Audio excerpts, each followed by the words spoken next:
Hi, Hi. how are you? Are we supposed to act like we weren't talking earlier? No, we've been talking now for a half hour. We had a lead up session to this. We know each other very well at this point. I didn't realize that my headshot was definitely taken in the middle of summer. Now that I look at it, it's a little glow to that headshot over there. So I probably need a new headshot after this, but Yeah, that's what I said. I said, nice headshot. she gave me crap as soon as I walked in. So I like her already. So we want to bring some energy to this. We want to have fun. We don't want this to be stiff at all. I wrote a ton of questions leading up to this. By the way, I'm Matt Berger, head of sales at Barstool Sports.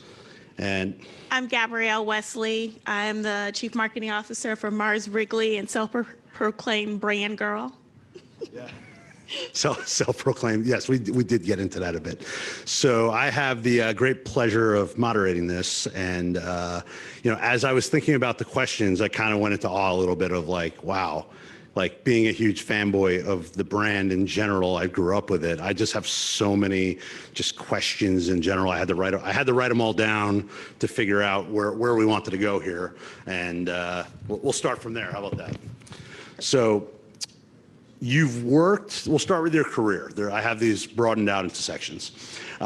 You've worked at P&G, General Mills, Conagra, and now you're the CMO of Mars Wrigley, all CPG mega brands. Did you know what you wanted to do early on, and how did you get started? Yeah, I was a nerd going into high school and knew exactly what I wanted to do when I grew up. So, like most kids, you have to do an assignment on what you want to be when you grow up. And I knew I wanted to do something involving advertising or commercials or things like that. So I did a bunch of research. Again, I'm an over-preparer, and I have always been an over-preparer. And did research on brand. I grew up in Chicago. Kraft Foods was right in our backyard, so did lots of informational interviews as a high schooler on what marketing would be like, and went to them and said, yes, I'm going to college and I really want to intern with you. And they told me, oh, absolutely, but we only take MBA interns. So I said, well, that's dumb. I want to do it now. So I had to figure out an industry that will allow me to do marketing in a brand type way very quickly. So I interned in financial services and did financial services marketing as an intern all through college, and then ultimately started my career in financial services marketing. Once I did that, I loved it. I still loved marketing, but I really wanted to go on the brand side. So I put my tail between my legs, went to business school at University of Michigan, and was able to start my brand career. And it is everything that I thought it would be when I was in high school. So Awesome. I'm already going off my sheet here with a question. Did you have an influence early on, like when you were in college, or someone who can help shape what you wanted to do? Obviously, influencers are important to shape your career. Was there someone there for you to help guide that for you? yeah, it's interesting. So my first influencer would have been, I would watch Who's the Boss on the Family Channel or whatever. Tony Danza?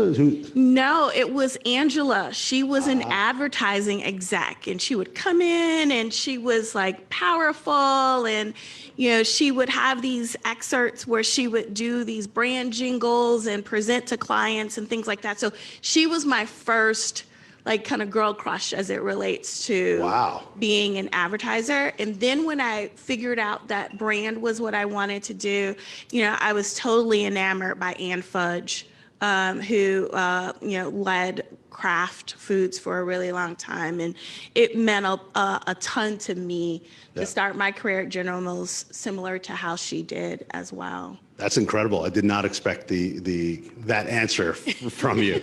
Has there been a career-defining project that you've worked on to this point? Yeah. I would say for me, the career defining piece for me was when, as a marketer, I had done all the things that you could do in marketing. But what I realized as a marketer, you have to be as connected to the customer as you are your consumer. A lot of times as marketers, we can forget that there's the shopper and the customer experience is just as important as driving traffic to Sure. the store. So it was my time in sales, and really working through and understanding what it means to get a product on shelf with a retailer, working with the merchandisers, and building a category story. It was a game changer for me on how I think about our brands and our categories and category growth, to understand what it means to, have the KPIs that our retailers have to adhere to, and how they want to grow the category. That was game changing for me. And I would recommend most marketers to at least have some type of stint in sales, so that they can understand how the shopper and the consumer interact. I love someone who wants to be in sales. That's great. That's a great question. Again, I'm going off script with a question. What's your best advice, right? You're the CMO of Mars Wrigley. You have probably at least 1,000 people a year reaching out to you, looking for a meeting. What's your biggest advice to someone who's looking to reach out and grab your attention as a CMO? Ooh. I threw you a curveball, sorry. Yeah, you did. The best thing is that one of the things that I'm always looking to do is to grow in new spaces. And so one of the things that traditional CPGs do very well is traditional advertising. And now social and digital I would consider that traditional, because Sure. we've been doing that for years and years. But in the category that I sit, impulse is tremendously important. We have to be everywhere that any person at any point in time even thinks about treating themselves. Whether that is in a movie theater, whether that's sitting right here in this room right before lunch, and you're thinking about, how hungry you may be. Like, at any point where you're thinking about treating yourselves, we need to be. And so reaching out to me, give me a new way to reach out from mind to mouth sooner rather than later. I have the guys on my team sitting right here writing notes right now. I have Ryan right here writing those notes exactly. That's a great perspective. Appreciate that. Just going back to your overall career, how would you advise someone graduating college right now with a marketing degree, aspiring to sit in this seat today? Yeah. The first thing is to do something that you're passionate about. It's interesting. When I grew up, it was always, find a career path and climb the corporate ladder. This generation is way different than that. I think that they have the opportunity to actually do what they love every single day. And so start with your passion point. If you go to, a particular fast food restaurant every day, find out where their corporate offices are and work there.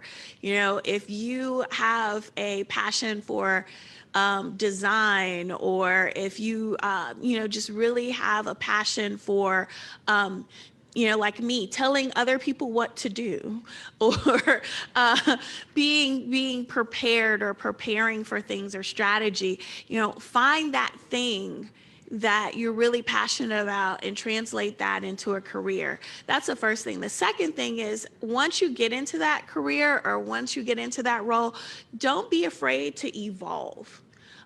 Because I would say I'm a different leader now than I was when I started out of college. I think I joke about the project that I had to do of what I wanted to be when I grow up. I don't think that that's the right project. I look at it as, what is your first career? What do you want your first career to be?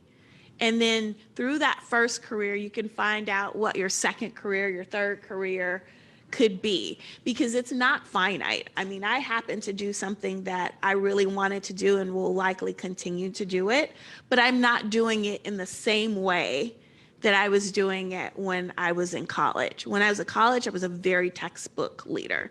Now I have a lot more, I'm riskier. I take a lot more chances. And I'm willing to try a lot more things that I wouldn't have had the risk tolerance to do when I was younger. So to build on that, what's the riskiest thing you've done lately? You teed it up. You're riskier.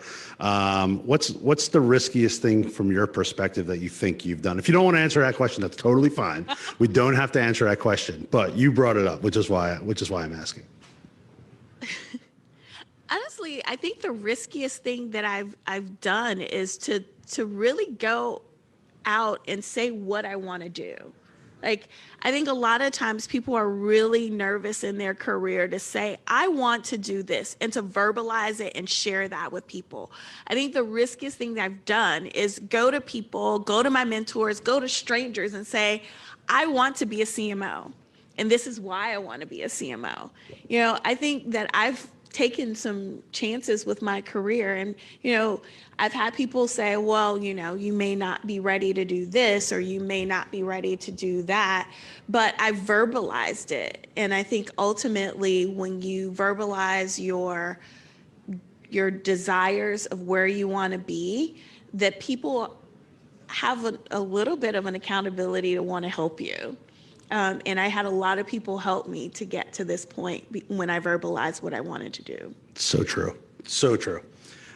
What companies or brands do you look to for marketing inspiration?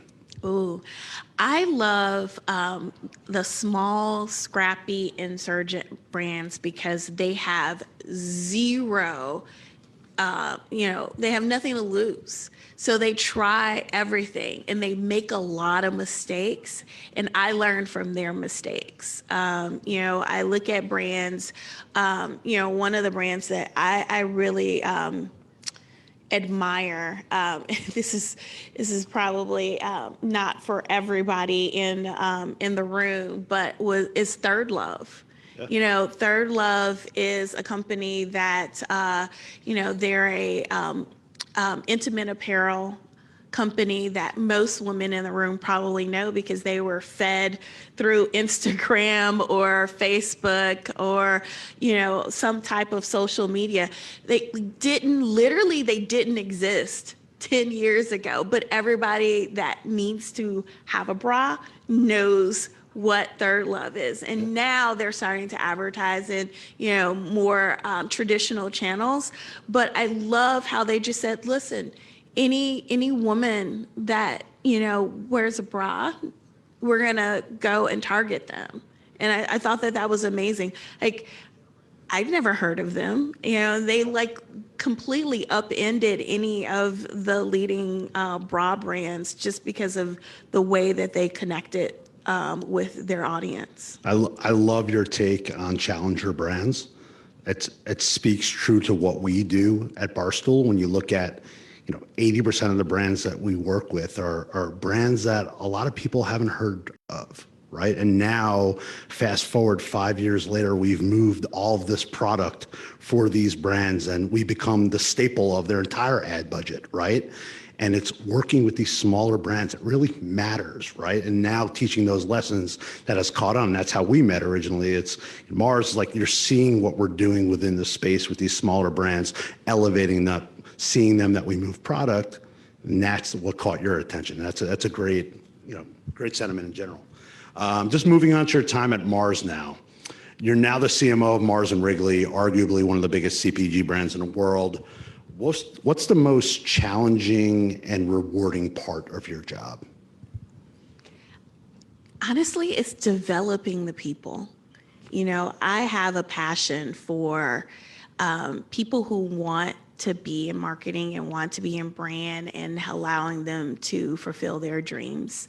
I love the people development part, and I love the strategy part. I consider myself a transformational coach. So one of the things that I love is transformation. Like, so tell me where you want to get to, and I'm going to tell you how to get there. So a lot of people are visionary leaders. I like to take the vision and make it a reality, because a lot of times you see a lot of leaders that know how to paint a really nice picture, but they don't know how to get there. I'm the get there girl. Like, oh, you want to be the number one brand, or you want to be an iconic brand? I'm going to tell you how to get there. I'm going to put together the KPIs. I'm going to put together the plans. I'm going to put together the capabilities in order to get there in the timeline. That's me. Building on that, how important is trust in your team? Obviously, it's not a solo job that you're doing. You have an entire team that supports you. How do you know when you have the right team in place, doing the right things to take you to where you want to go? Yeah, I mean, I can tell pretty early on whether they get it. And what I mean by whether they get it, do they have the passion? Do they have the ambition? And do they have the courage? When people ask, what do I look for in leaders? I look for courage and resourcefulness. Can you figure out, do you have the courage and the ambition to be able to dream big and get there? And do you have the resourcefulness in order to figure out how to get there? That's awesome. Building on the same question, is there in the C-suite, is there anything that really keeps you up at night, and what you think about, like, hey, what could I have done different today or tomorrow, or what are some of our challenger brands doing differently that's keeping me up at night in general? Yeah. The interesting thing, my portfolio of brands, I don't have a brand awareness problem. So from a marketing perspective, we learn how to drive, textbook in school, you learn how to drive brand awareness. I don't have a brand awareness problem. Everyone knows what an M&M is. Everyone knows what Snickers is. Everyone knows that Snickers taste amazing, right?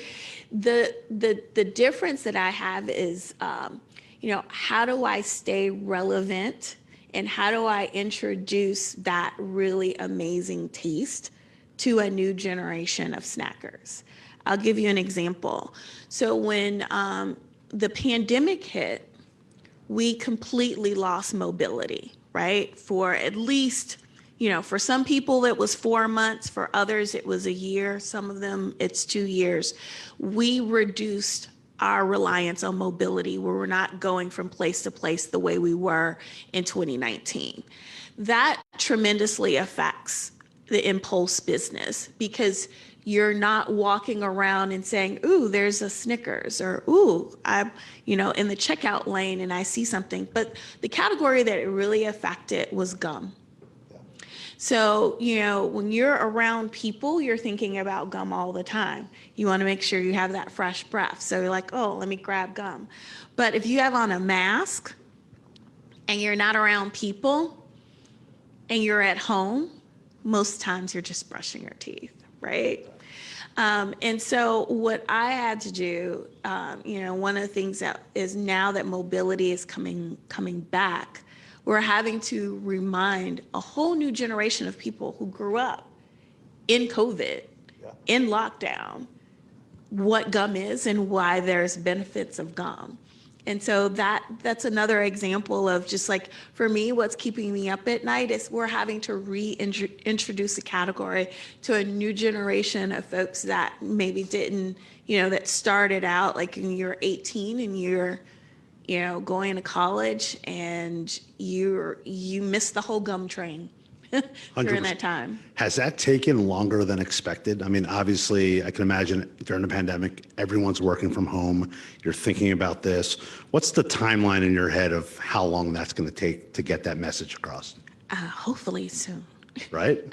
We're close. I think that the interesting thing about mobility in the pandemic is the fact that it stopped and then it ramped up, and then it ramped up really fast. So 2022, we're seeing people out and about, at 2019 levels, and in some instances higher than we saw in 2019. So now we're having to catch up, and having to catch up fast.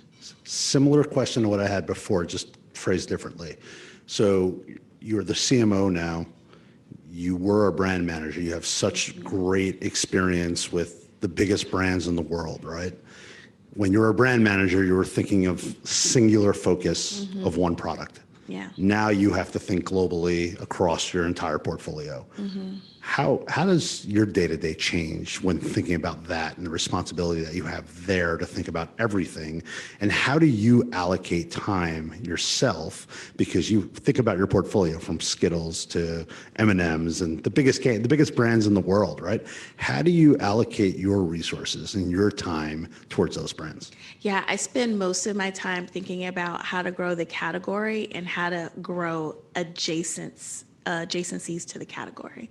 So less about brands, because I have a fantastic team that I'm challenging every single day to grow the brands. And so I would say, if I had to say, I split my time probably 75% thinking about category growth and where we're going in the future, and 25% on building capabilities so that for my team to ensure that they're doing what they need to do to continue to grow the brand. Interesting. Within your role here, was there a project? Everyone has one of these on their resume that you worked on that just took off in an unexpected way. That all of a sudden, you and your team are in a room looking at each other like, "Whoa, this has gone off way different than what we thought in a positive way." Well, yeah. It was when we introduced the new purpose platform for M&Ms, and we decided to make the M&M's characters a bit more relevant.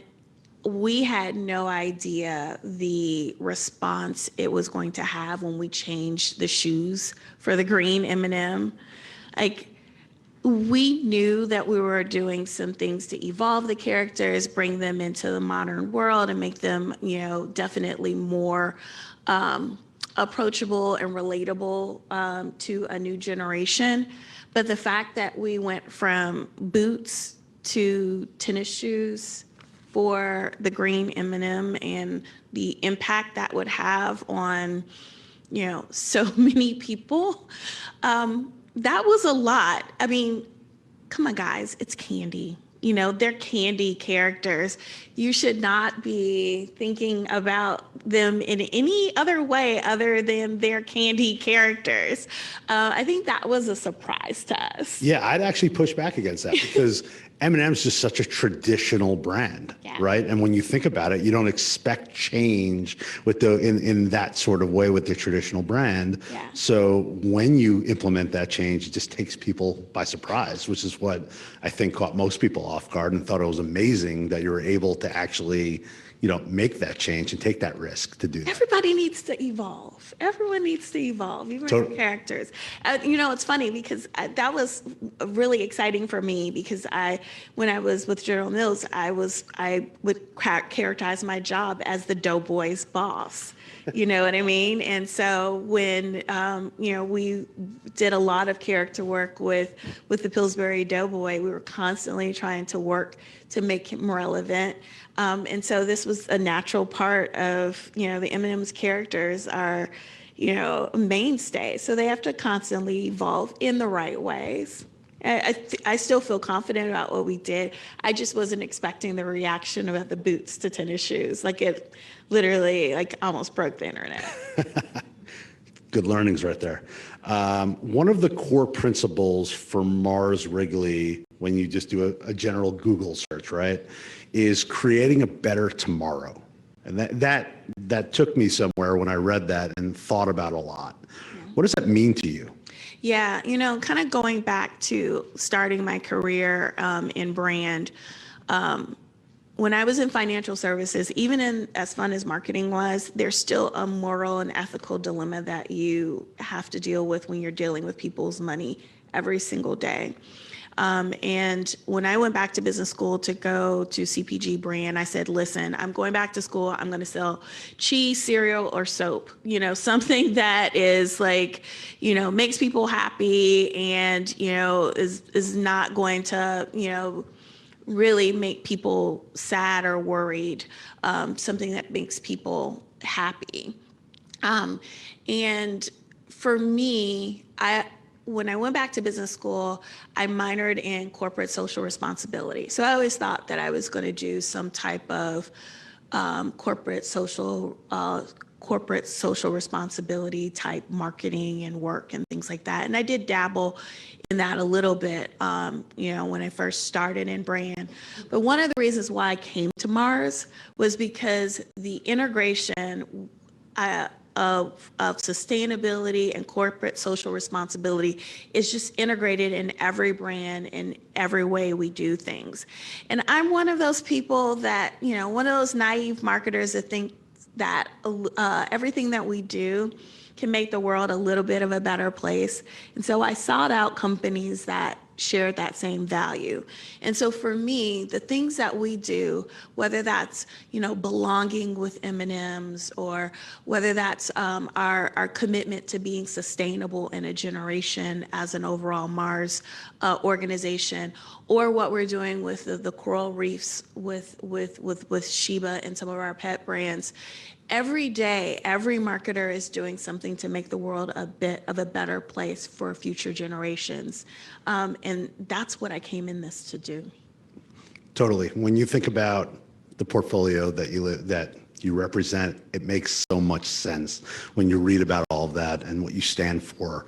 It's refreshing to see. It's almost more refreshing to see it acted on, right? That you're actually making a difference in this world. And like you said before, you're selling candy, right? At the end of the day, but you have a responsibility because you work for such a good brand. Now some fun questions. You ready? Okay. This is rapid fire? No, not rapid fire. It's okay. Specific, but I think fun because we're talking about Gen Z, et cetera. So in a recent survey of the most popular brands with Gen Z, M&M's was number 5 on the list with 80% favorability. How important is the Gen Z audience to M&M's? Yeah, this is just what I talked about. We have to introduce our brands to a whole new generation. And I think the work that we did around belonging and fun and bringing people together through fun really resonates with Gen Z. And that poll is, perfect example of, how they've reacted to it. We get a lot of really interesting consumer feedback on, especially the orange M&M, because the orange M&M has, some anxiety that is, definitely, portrayed in what I would say in a positive, but a natural way, a way to normalize us having anxiety. I think that Gen Z definitely resonates. That resonates to be able to name it and say that, that M&M is going through similar thing that I'm going through. And then with the introduction of purple. The purple M&M, another female character that is just, kind of a regular person. I think that Gen Z resonates with, it resonates with Gen Z, some of the personalities that we are depicting within our characters, and that connects with them. So sticking with Gen Z, there seemed to be a bit of a pendulum swing, if you want to call it that, from influencers to creators in this world. I have to admit, some of these creators do have talent. Do you have a favorite creator, or have you found that creators are effective to work with in your line of business? I think there was a little judgment in that question. No judgment. There's a little judgment in there, because here's what I would say. I think creativity and imagination is one of the really amazing things about this next generation. And it may be a little different than the way we think about creativity, in the sense of, are you doing a particular talent? But I think it takes a lot of talent to actually do, influencing and creating. It's what I would say this generation does value, and they know how to talk to each other in a really amazing way. And even though I don't have a particular one, I actually love the folks that are able to create very specific content that's fit for platform. So those that are really great at YouTube and TikTok and Instagram, Sure. but they create very different content for that. Like, I love, like, I remember when my kids were little and they used to watch other kids playing with toys. Like, yes, I thought that was really weird, but that was the infancy stages Sure. of creation. Like, who thought about doing that? I thought So true. It's It's great. so true. I think it's great. So a few questions left. So much has changed over the last 5 years when you think, especially when you think about the emergence of TikTok, the metaverse, things we just never thought about 5 years ago, right? What are you most excited about over the next 5 years?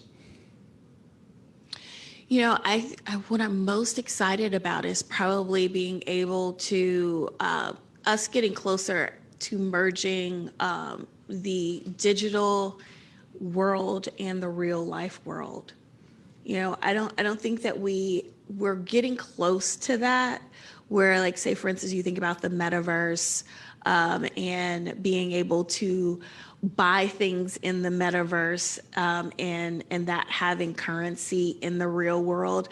I think that being able to connect those worlds is going to be where we go in the future. Right now, we're either, pretty strictly in the metaverse or strictly in real life. I think as Gen Z gets older, that those worlds will collide much more seamlessly, and we haven't seen what that looks like yet.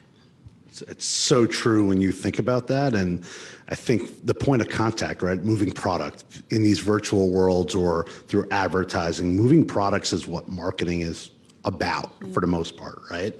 So upper, mid, or bottom of funnel marketing, right? Is there one that's most important to you when you're really thinking about moving product? Because we do a lot of studying when it comes to moving product because we know we move the needle for our brands. When you work with Barstool, we know the clients sell products, right? Yeah. And there's the different stages of the funnel, and we often ask the clients what's most important to them because we do top and bottom. But is there something that's most important to you when actually moving product? Yeah, I would say for me right now, I am obsessed with conversion. Interesting. And the reason why I'm obsessed with conversion is because, just what I've said before about getting to mind to mouth. I think the funnel is more like, it's more complicated than it's ever been before because you can move from bottom of the funnel to the top of the funnel in seconds, as it relates to impulse. So for me, it's more so, how do we get to conversion faster? How can we be wherever our consumer wants to is, or where they think they might go? So for me, I'm obsessed with conversion. That's awesome to hear that coming from a brand who knows how to convert. So again, when it comes to, I'm pushing on moving product for a reason, because we like to say that our secret sauce is when a brand taps into our brand equity, we tell a story together, and then develop some brand advocacy amongst our talent, right? In your opinion, what's the most effective way just to move those products off shelves? Is there a specific platform that you're seeing? I know you talk about conversion, right? Like, you don't have to give the secret sauce of what works for you guys, but I think for the average person sitting in the audience, like, what do you think the secret is to just moving those products? I think and this does sound a little self-serving, but I think for me is, can you trust us? Is this a brand that consistently every single time it's going to be what you want it to be when you want it? I think the interesting thing about my category is that every brand within my portfolio, everyone at any point in time can be a consumer. Some days you want an M&M, some days you want a Snickers. Hopefully, a lot of times you want a Twix.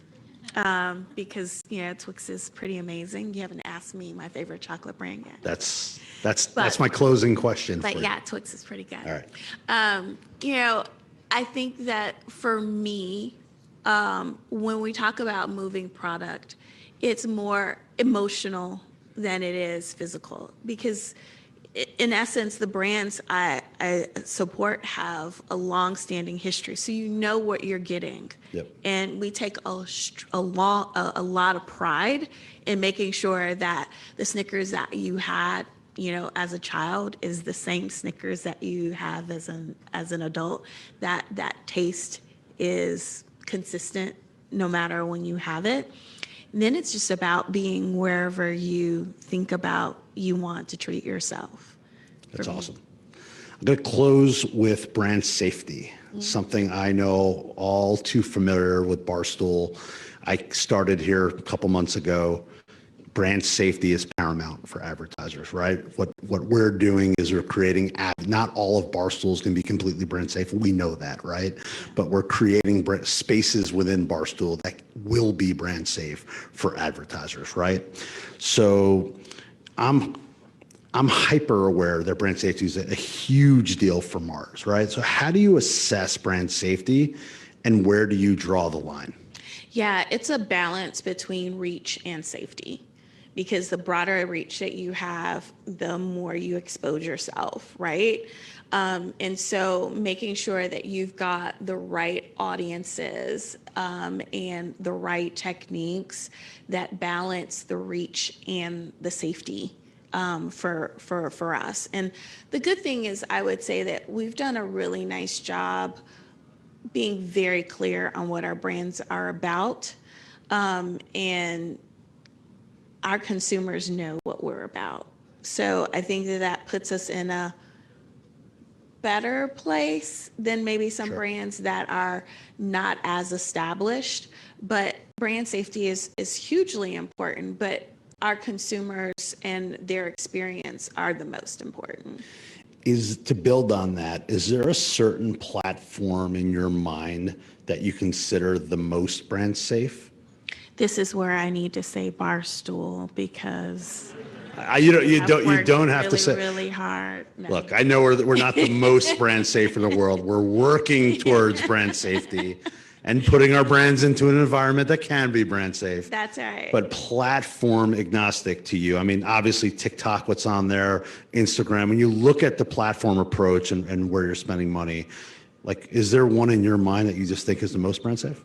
I think they all are trying their very best to be as safe as possible. And we actually, when we were having this conversation, I was joking about, we need to convert folks that are at the heart of, where there isn't brand safety, because they, folks from the dark web, how do we get them to come work for us? Sure. Because they know where all the bodies are buried, right? So it's like, how do you work toward becoming more brand safe by understanding the places where there have been challenges, and getting those people on our team to do their powers for good versus I bad. think you're going to get a lot of emails based on that last point of people finding you that were in dark places. That's it. We'll wrap with two-part question, Okay. rapid fire. What's your favorite product within the portfolio to eat? Okay, so I am an Orbit's sweet mint girl. I have 5 packets in every purse that I have.